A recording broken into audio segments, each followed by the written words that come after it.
सभी गलत है।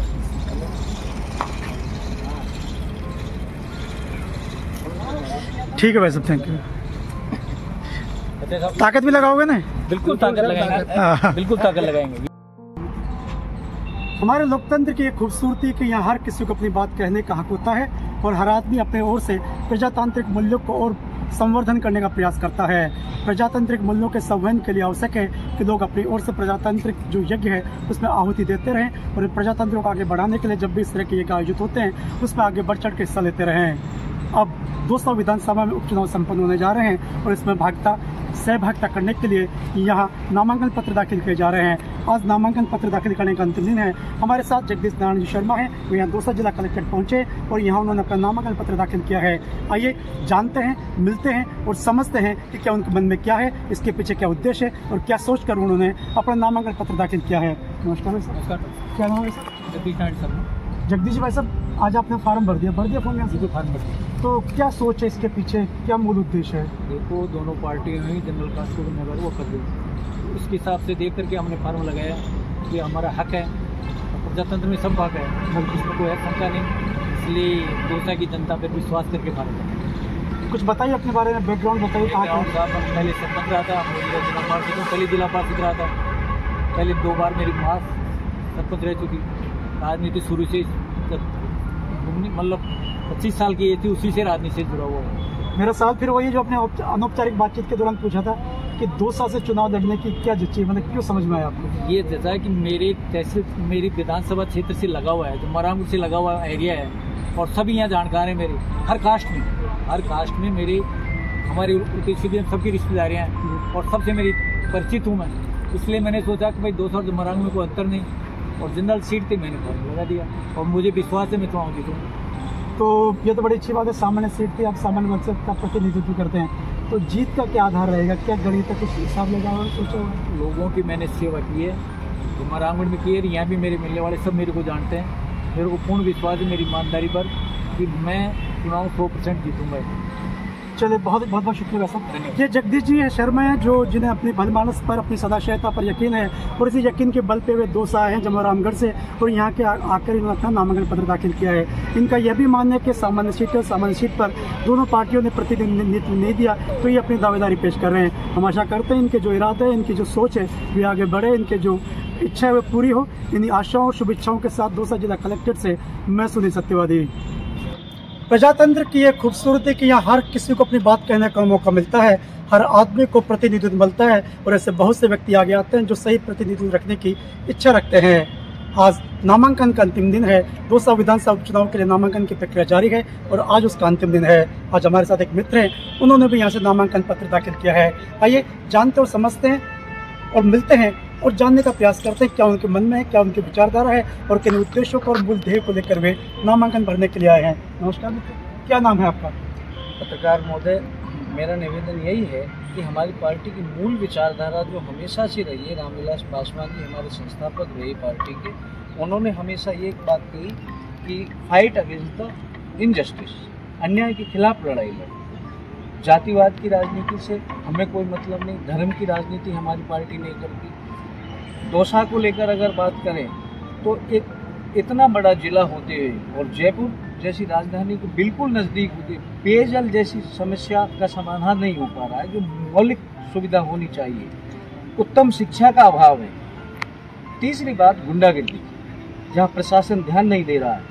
चौथी बात हमारी ये है कि राजनीति में जो परिवारवाद फैल रहा है ये बहुत गलत है।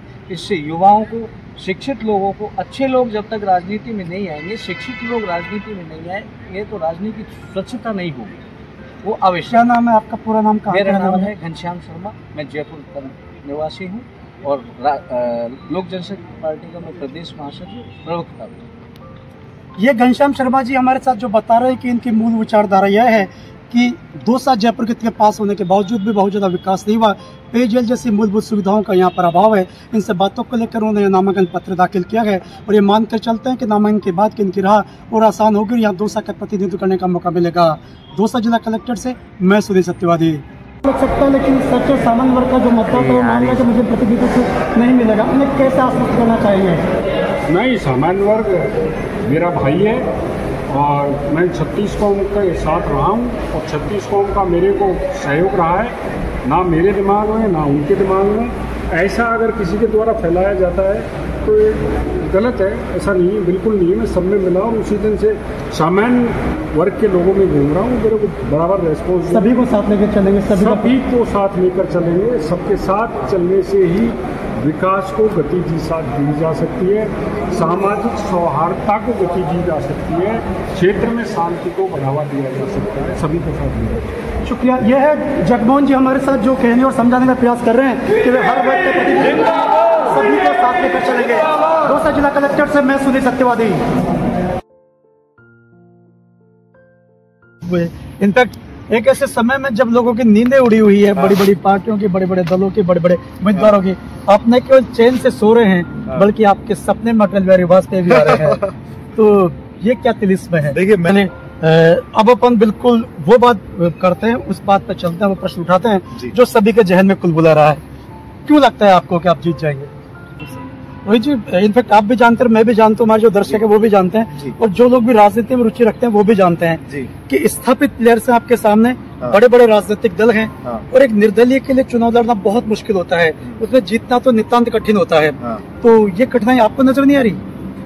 चुनाव लड़ना, इनफैक्ट एक पार्षद का चुनाव लड़ना ही अपने आप में बड़ा भारी होता है, बहुत टाइम टेकिंग होता है, बहुत सारे रिसोर्सेज चाहिए होते हैं, बहुत सारे संपर्क चाहिए होते हैं। इसमें विधायक का चुनाव है, विधानसभा क्षेत्र लंबा चौड़ा होता है, यहाँ 2,42,000 करीब वोटर है, तो इतने सारे संसाधन कैसे जुटा पाएंगे, कैसे करेंगे? बहुत ब्लंट क्वेश्चन है, मेरे सारे क्वेश्चन ऐसे ही होते हैं। मेरे मित्र हैं बहुत। एक ऐसे समय में जब लोग चुटकी भर देकर मुट्ठी भर पाना चाहते हैं, कुछ ऐसे व्यक्ति भी हैं जो मुट्ठी भर देकर मुट्ठी भर से ज्यादा देना चाहते हैं, लुटाना चाहते हैं। रोहित शर्मा साहब ने पिछले दिनों बात की थी, और लंबी चौड़ी बात, और उनके इरादे, उनके वादे, उनकी सोच और उनकी समझ को आप तक पहुंचाने का प्रयास किया था। वो लगभग 1 घंटे का इंटरव्यू था जिसमें उन्होंने अपने शुरू के जीवन काल से लेकर शिक्षा दीक्षा से लेकर भविष्य के इरादों तक को जाहिर किया था।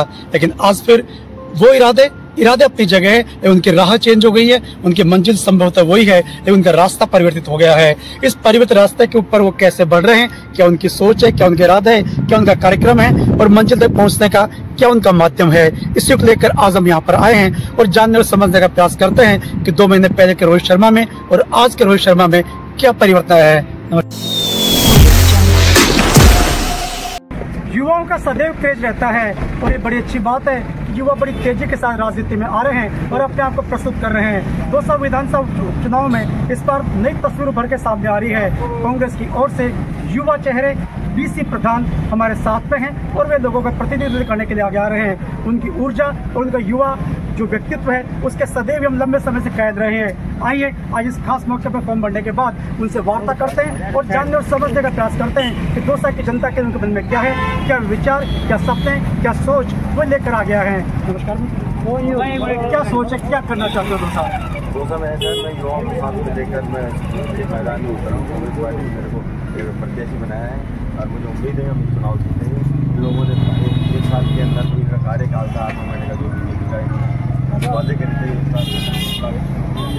हाँ, सबसे बड़ी बात यह है कि हमारी जो इतनी योजनाएं हैं, योजनाएं या तो बंद कर दी इन्होंने, या इन्होंने ठंडे बस्ती में डाल दी। किसानों की योजना थी, वो गरीबों की योजना है। हमारे सबसे बड़ा प्रोजेक्ट था हमारे इस सरकार यहाँ पे 1100 गाँव को पानी मिलता है हमारे यहाँ पे, वो इन्होंने बिल्कुल उसको ठंडे बस्ती में डाल दिया है। हम इन चीज़ों को लेकर जिले में उतरेंगे, हम 100% चुनाव जीतेंगे। युवा सभी वर्ग हमारे साथ।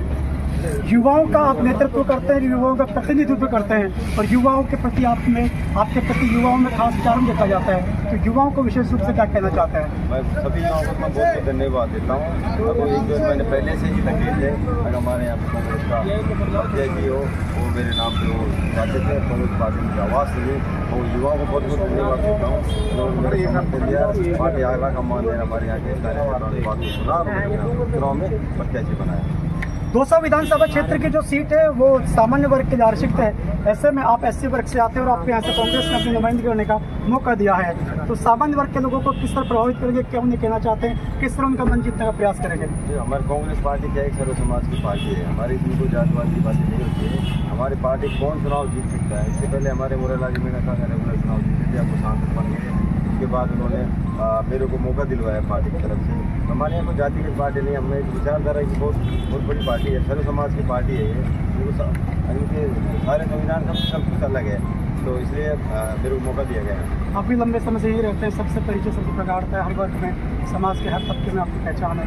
जो मेरे को पता है इन चीज़ों का, मैं लोकल आदमी, लोकल की डिमांड थी। यहाँ पे ट्रेड चला, चुनाव से पहले ट्रेड चला यहाँ पे, जो ही चुनाव की तारीख आई ट्रेड चला, दोनों पार्टियों में ट्रेड चला यहाँ पे। अभी हमारा लोकल कैंडिडेट होना चाहिए। अभी हमारी पार्टी ने तो इसका युवाओं की आवाज़ के साथ हमारे सभी पूरे से कार्यकर्ताओं की आवाज़ सुनी है। यहाँ लोकल आदमी मेरे को मौका दिया यहाँ पे। और बीजेपी से तो आपको पता है परिवारवाद की जो बातें करते थे, जो सब कुछ आपने देख लिया, तो बीजेपी कैंडिडेट तो आपको पता है। बहुत बहुत शुक्रिया, मैं शुभकामना आपके साथ। यह है डीसी प्रधान जो बताने के प्रयास कर रहे हैं कि कांग्रेस पार्टी विचारधारा वाली पार्टी है और विचारधारा के साथ आगे चलती है। उन्होंने इस समय यह भी बताया कि वे यहाँ के स्थानीय बासिंदे हैं और समाज का हर वर्ग हर तबके से उनका रिश्ता है, रिलेशन है, मित्रता है। इन्हीं बातों के साथ इन्हीं बातों को अपनी शक्ति मानते हैं। इन्हीं बातों के साथ दौसा विधानसभा क्षेत्र के बारे में बताते मैं दौसा जिला कलेक्टर से सुनील सत्यवादी। भाई साहब 2.5 लाख लोगों के सामने अपना ये नीचे करो तो पीछे मित्र नीचे करो, हाथ नीचे करो। देखो, दौसा की सबसे बड़ी समस्या है मेरी समझ में पानी को लेकर। पानी से यहाँ की जनता त्रस्त है, संघर्ष कर रही है। मेरा ये रहेगा कि यहाँ पानी लाया जाए। और आपको ये बताना चाहूँगा कि भारत सरकार ने बहुत बड़ा प्रोजेक्ट ERCP को स्वीकृत कर दिया है, MOU हो गया है और उसका जल्दी ही काम प्रारंभ होने वाला है। तो पानी मेरी पहली प्राथमिकता होगी। दूसरा, ये एजुकेशन के मामले में बच्चे इतनी दूरस्थ गांव से या तो जयपुर जाएंगे, कोटा जाएंगे, सीकर जाएंगे, तो क्यों नहीं यहाँ एजुकेशन का हब बनाया जाए। एक अच्छी शिक्षा दी जाए, अच्छी कोचिंग और अच्छी लाइब्रेरी प्रारंभ की जाए ताकि बच्चों को ढंग का एजुकेशन मिल सके। मेडिकल कॉलेज का निर्माण हो रहा है, पहले 5 ही मेडिकल कॉलेज हुआ करते थे, तो जो दौसा जैसी जगह पर मेडिकल कॉलेज का निर्माण हो रहा है। सामाजिक सौहार्दता बनी रहनी चाहिए, सब में सद्भाव होना चाहिए।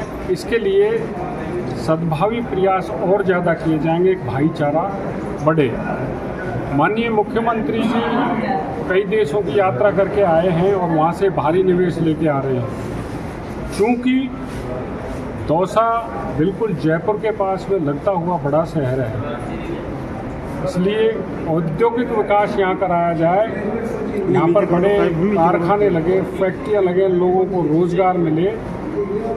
ऐसा मैं प्रयास करूँगा अगर मैं निर्वाचित हुआ, ताकि यहाँ बेरोजगारी पर भी नियंत्रण पा सके और ऐसे लोग जिनको भरण पोषण के लिए जीवन चलाना है अपनी आजीविका यहाँ पैदा कर सकें। सर, दौसा में आपको बाहरी कहा जा रहा है कि बाहर से आए हैं, उसका क्या जवाब देना चाहेंगे? दौसा को तो जुलाई हमने बनवाया था, जब संघर्ष किया था, सिकंदरा पर लाइट चार्ज हुआ था तो हम तो 30 दिन तक तो अस्पताल में पड़े रहे थे। अब हमको भारी कहा जाए तो ये तो बड़ी विचित्र।